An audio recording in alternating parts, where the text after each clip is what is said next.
Olá, pessoal, tudo bem? Manter o solo próximo à capacidade de campo é uma forma que temos em controlar a quantidade de água em um experimento. Mas o que é a capacidade de campo? Fica comigo que depois da vinheta falaremos sobre isso.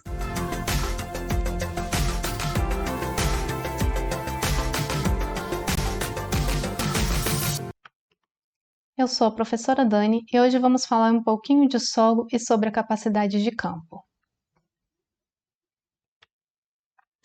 O solo é formado pela desagregação de rochas e pela decomposição e umificação de organismos mortos, caracterizando um substrato físico, químico e biológico complexo. Sua estrutura física varia pela combinação de partículas de tamanhos variados, como a argila, com tamanho menor que 0,002 milímetros, o silt, com partículas entre 0,002 milímetros a 0,05 e a areia com partículas maiores que 0,05 milímetros. O tamanho das partículas influencia na quantidade de água retida no solo. Isso ocorre uma vez que o tamanho das partículas interfere na porosidade do solo. Solos com partículas menores têm poros menores e retêm mais fortemente a água, enquanto que solos com partículas grandes têm poros maiores e permitem mais rápida percolação. Essa água que percola rapidamente é chamada de água gravitacional e está presente nos espaços maiores do solo, os que não foram drenados.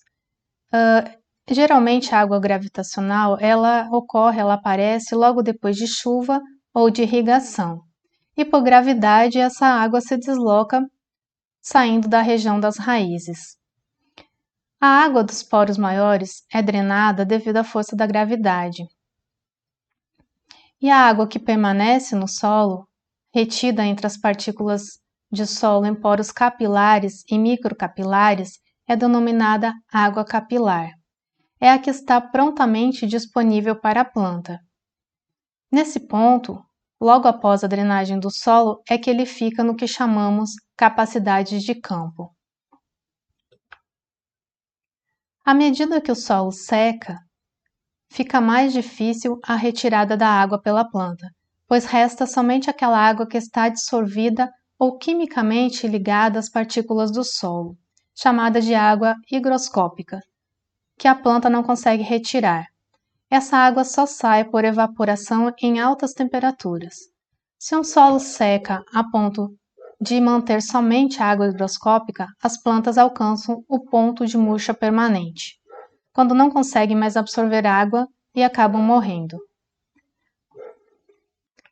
A quantidade de água no solo, no ponto de murcha permanente, varia com a estrutura dele, e a tolerância das plantas à redução da água depende da espécie.